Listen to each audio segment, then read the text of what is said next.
economic mistake as last year's mini-budget.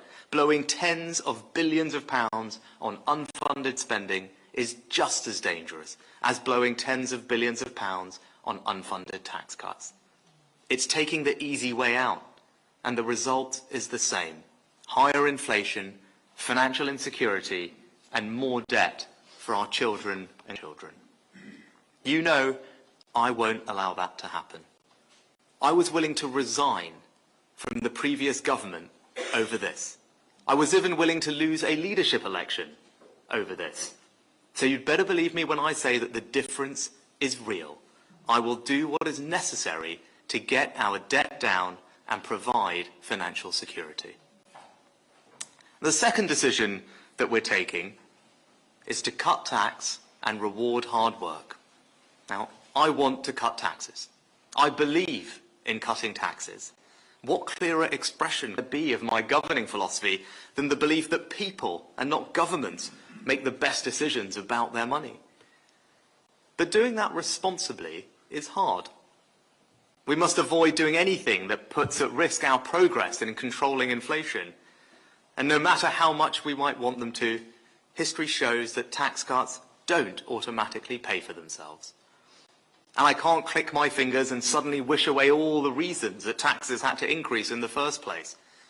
Partly because of COVID and Putin's war in Ukraine, and partly because we want to support people to live in dignity in retirement, with a decent pension and good health care, which will cost more as the population ages. But my argument has never been that we shouldn't cut taxes. It's been that we could only cut taxes once we've controlled inflation and debt. First cut inflation, then cut taxes. And that's why I made the promise to halve inflation. And the official statistics show that promise has now been met. So now that inflation is halved and our growth is stronger, meaning revenues are higher, we can begin the next phase and turn our attention to cutting tax. We will do this in a serious, responsible way, based on fiscal rules to deliver sound money and alongside the independent forecasts of the Office of Budget Responsibility. And we can't do everything all at once. It will take discipline, and we need to prioritise. But over time, we can and we will cut taxes. Rewarding hard work also means reforming our welfare system. We believe in the inherent dignity of a good job, and we believe that work, not welfare, is the best out of poverty. Yet right now, around 2 million people of working age are not working at all. That is a national scandal and an enormous waste of human potential. So we must do more to support those who can work to do so. And we will clamp down on welfare fraudsters, because the system must be fair for taxpayers who fund it. And by doing all of this, by getting people off welfare into work, we can better support those genuinely in need of a safety net. So work for those who can, a generous safety net for those who can't, and tougher penalties for fraudsters. That is what a compassionate, conservative welfare system looks like. Our third long-term decision is to build domestic, sustainable energy. Now, energy security is national security. It underpins everything in our economies, and there could be no plan for growth without it. And the transition to net zero will create whole new sectors and hundreds of thousands of good, well-paid jobs right across the country. Yet there is almost no better example of how British politics has failed in recent decades than our inability to develop a serious strategy for energy. We're now correcting those mistakes with new nuclear power plants, record investment in renewables, and upgrades to our electricity grid infrastructure. But there is no path to energy security, and indeed no credible path to net zero, without secure supplies of oil and gas. Never again can we allow our energy security to be compromised. I believe British energy will deliver British energy security. Now, but my political opponents would ban new oil and gas licenses in the North Sea, leaving us more reliant on insecure foreign supplies, sacrificing our energy security in favour of relying on despots like Putin. virtue signalling, instead of doing what is hard-headed and right for the national interest. And you can see that same attitude in their approach to net zero. Now, I deeply believe that when you ask people about climate change, they want to do the right thing. And I'm proud that since 1990, Britain has reduced our emissions faster than any other major economy. But it can't be right to impose such significant costs on working people, especially those already struggling to make ends meet, and to interfere so much in people's lives without a properly informed national debate. Yet that is precisely what my political opponents do, forcing families to pay £5,000, £10,000, £15,000 in home upgrades. And that's the choice. Instead of following the path of ideological zeal, reaching net zero no matter what the cost, or to build new supplies of domestic sustainable energy to grow the economy and cut the cost of net zero for working people. The fourth decision we're taking is to back British businesses to invest, innovate and trade. Now that might sound obvious or uncontroversial, but it points to a fundamental choice. Now my opponents' every instinct form of industrial strategy that's about picking winners, borrowing to provide expensive subsidies, regulating more and intervening even more. And the result would be the same as it always is: higher borrowing, higher taxes, higher inflation, and vested interests, trade unions gaining even more influence. And just look at what the Labour parties say that they'll do. They'll repeal the legislation which gives everyone emergency healthcare even during the strikes. They'll allow unions to bring the entire country to a standstill with the support of just a third of their members. And they're proposing sweeping new regulations, making it harder for businesses to hire new workers. Now, our approach is different. We want to support businesses to invest, innovate and grow through lower taxes and simpler regulation. And where we provide support, it should be targeted and strategic. So yes, we're investing in roads, railways, broadband, mobile networks right across the country. Yes, we're delivering one of the biggest ever transport upgrades for the North and the Midlands in Network North. And yes, we're delivering the right homes in the right places to support the labour market. But growth is all about getting the private sector to invest too. And that's why the Chancellor is cutting taxes directly on investment. And it's why we're cutting taxes to encourage innovation, because new ideas and ways of doing things are the most important way to raise our productivity. And it's why we're seizing the freedom and flexibility of Brexit. We've already cut Brussels red tape to save small businesses £1 billion a year. We're creating more agile regulation to support innovation and competition, and particularly in growth sectors like financial services, life sciences and agri-tech. And we're building new trade deals with the fastest growing regions in the world, like CPTPP. Now, it makes no sense to deny ourselves those opportunities by aligning more closely with EU rules that we would have no say over, as the opposition would. So this is our message to business. The Chancellor and I spent most of our careers in business. We understand, we care, we get it, and we're acting to make this the best country in the world to do business. Now, our final long-term decision is about delivering world-class education, so young people have the skills they need to get good jobs. Education is about opportunity, about giving people the knowledge and skills to get on in life and fulfill their aspirations, and about preparing the country for the profound transformation technologies like AI will bring. I'm incredibly proud of our record since 2010. Higher standards, more choice for parents, more powers for teachers, and the result? State schools in some of the deprived parts of our country are now producing some of the best results. And we are doing more. Our new qualification, the Advanced British Standard, will for the first time put technical education on an equal footing with academic courses, dramatically increase time spent in the classroom, teach maths and English to every child through to 18 with extra help for those struggling the most, and give students the chance to study a much broader range of subjects. And we know that brilliant teachers make for a brilliant education, so we're going to back them. We've doubled the grants for new teachers in key subjects to £30,000 over 5 years, and for the first time extended those grants to colleges as well as schools. And again, there's an important choice for the country here.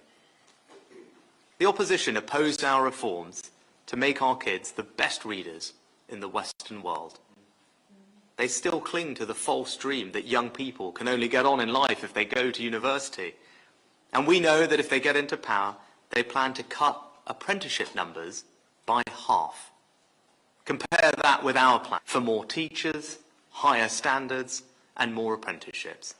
It tells you everything about the choice on education in this country. Now, to conclude, the first time most of you saw me was during COVID, when I stood up at a press conference to announce the furlough scheme. From that moment until today, whether you like me or not, I hope you know that when it comes to the economy, when it comes to your job, your family, your incomes, I'll always take the right decisions, country. I promised you we would halve inflation. We took the difficult decisions, and we have delivered on that promise. So now you can trust me when I say that we can start to responsibly cut taxes. And we will now move to the next phase of our plan to grow our economy by reducing debt, cutting tax and rewarding hard work, building domestic sustainable energy, backing British business, and delivering world-class education. You can trust me to take the right long-term decisions, and that's how we'll build a brighter future for all our children. Thank you.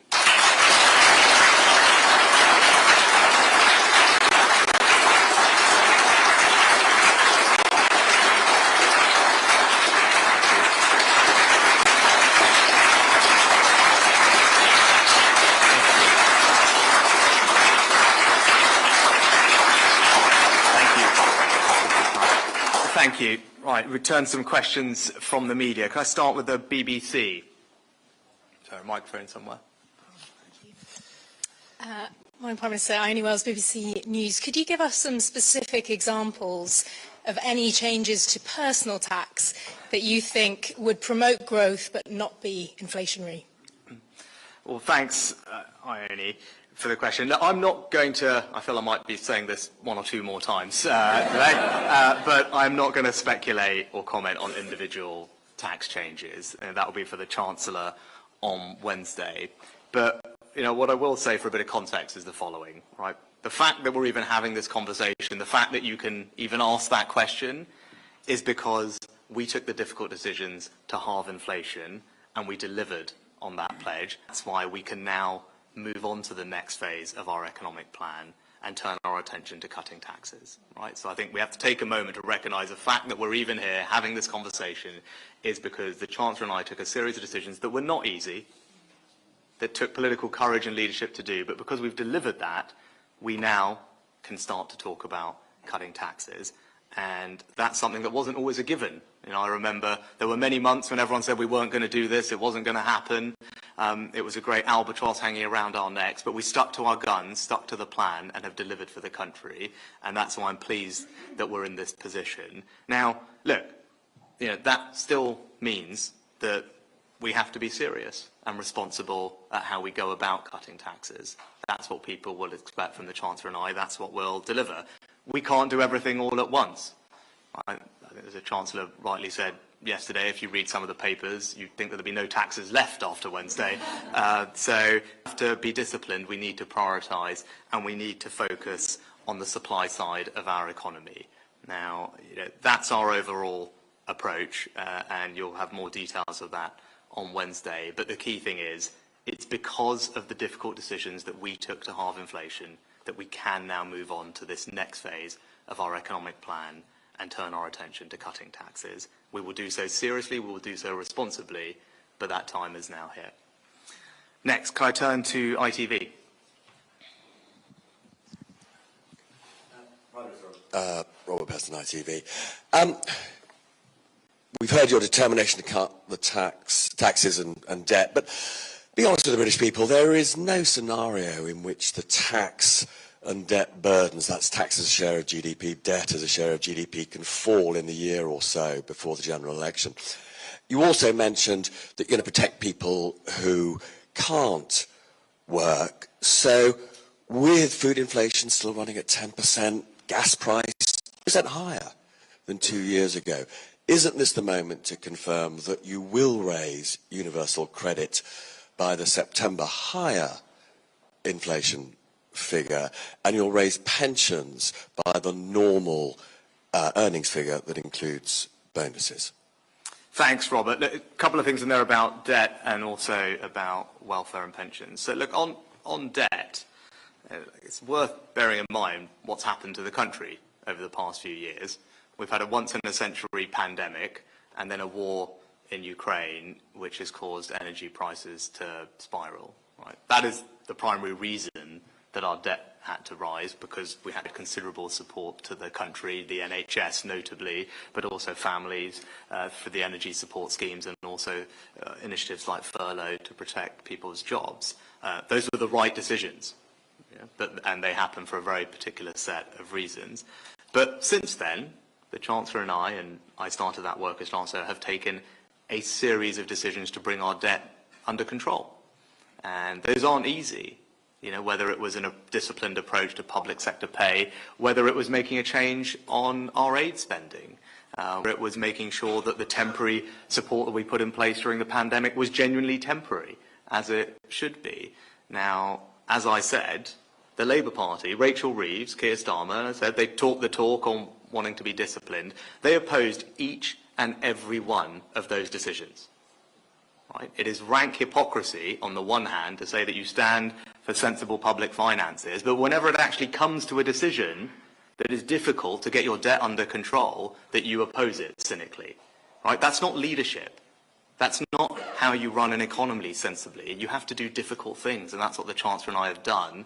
And because we've done those difficult things, actually, when the Chancellor delivered the spring budget, debt was already forecast to be lower than autumn when I became Prime Minister. We were meeting our fiscal rules to have debt falling in the 5-year time horizon, which is what the fiscal framework is, and we will continue to deliver that.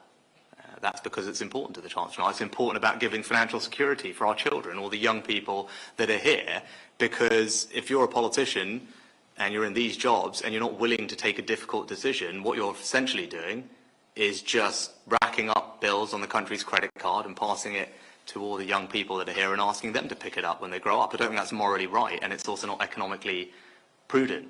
So that's the approach we've taken, and we will continue to deliver that approach. And as I said, the question is for the Labour Party as to why, when every opportunity has come to actually support something that's difficult, they haven't. They've opposed it and shied away from it. And as I said, you'll see something very different from us.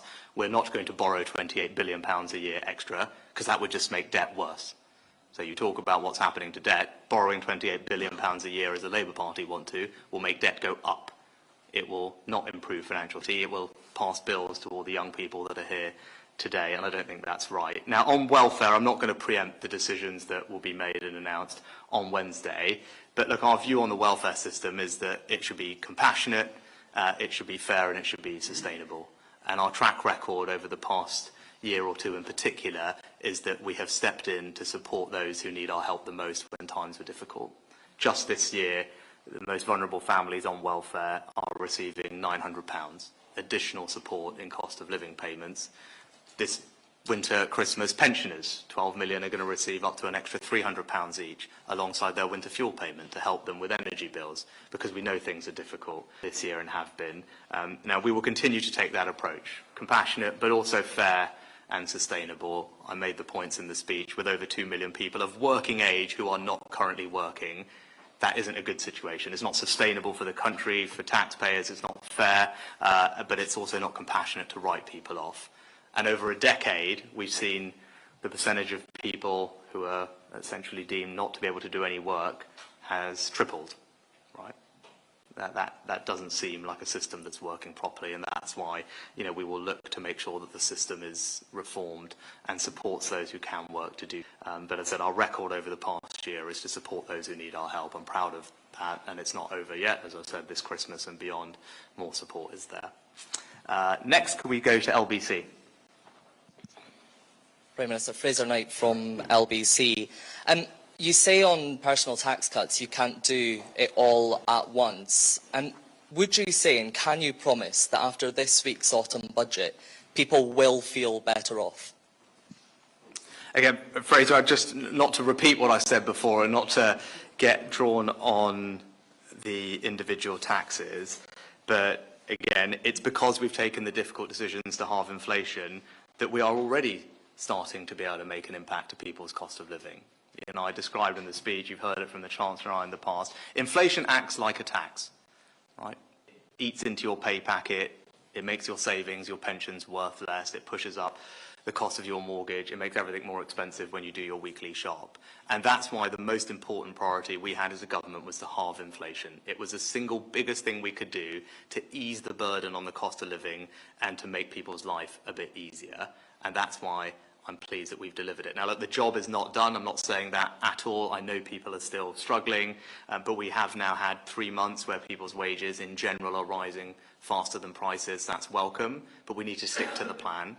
We need to make sure that we keep a lid on borrowing and debt, because that's how we'll continue to bring inflation down. And that is the biggest tax cut that we could have delivered to people to make them feel better off over the past year. And that's why we are now able to be in this next phase and turn our attention to cutting taxes. Again, I'm not going to get into individual decisions, but I will say that our priority has always been the supply side of our economy. We were keen to get the economy going, and now that we've got inflation down, we can start to have that conversation about how best to do that. Next, can we turn to the Mail?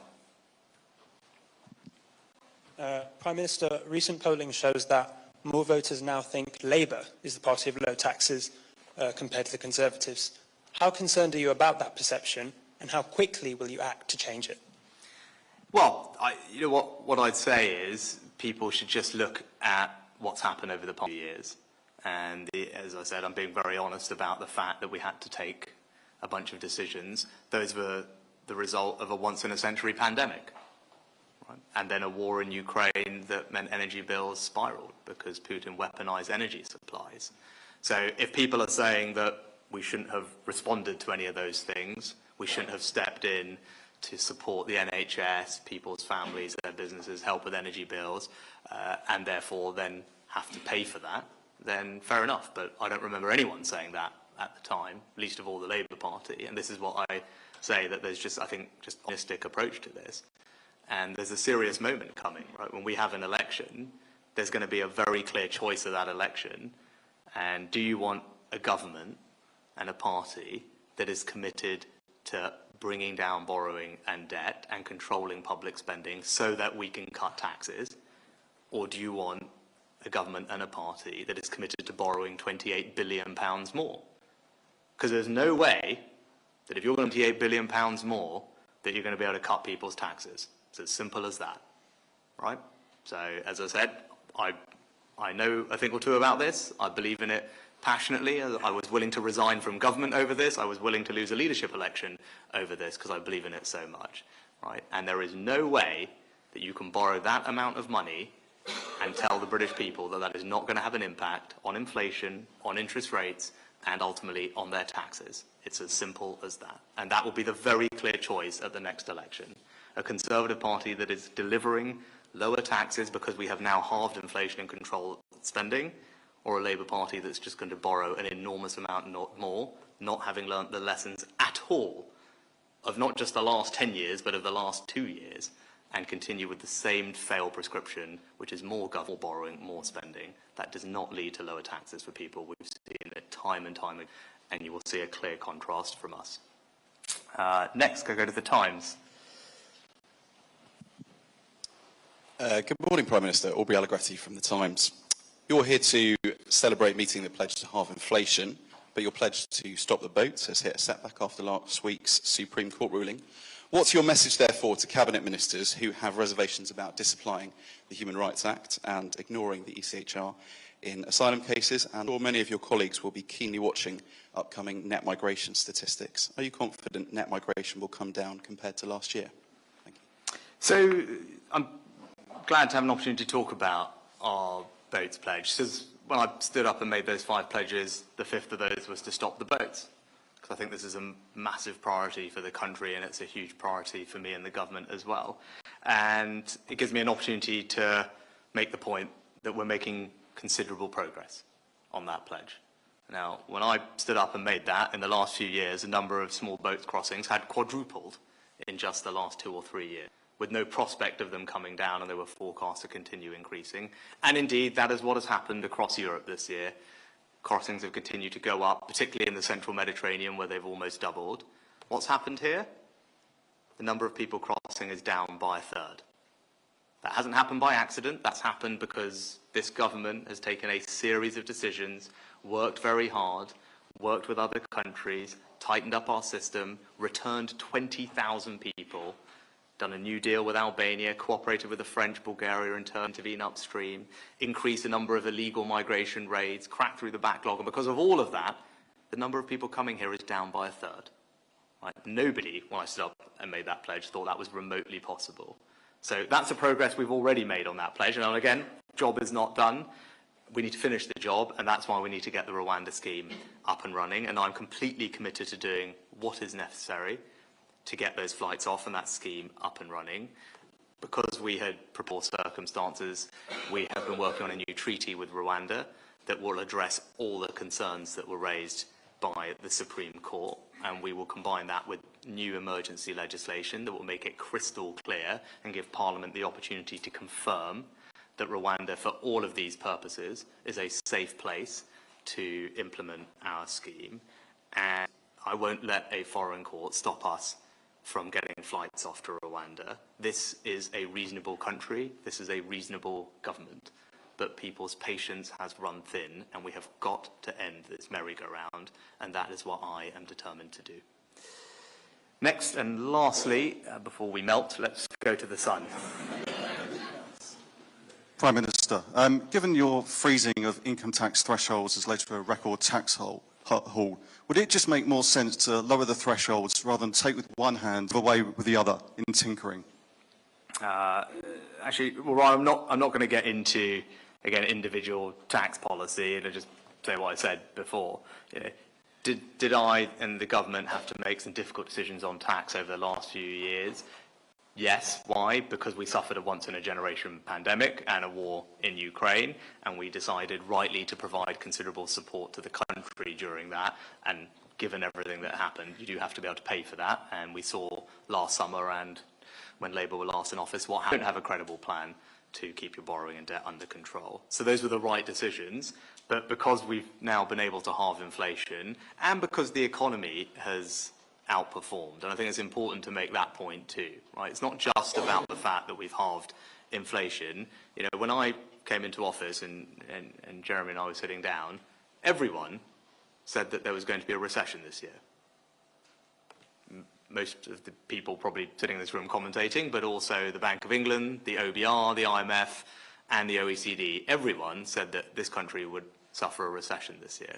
Now, because, again, of the policies that we've put in place and because of our management of the economy, that recession has been averted. The economy has performed far better than anybody thought. Revenues are up, and the combination of that plus us delivering our pledge to halve inflation means that we are now in a position to turn our attention to cutting taxes. And again, I'm not going to preempt the decisions that the Chancellor will make, other than to say that we will approach that task seriously and responsibly.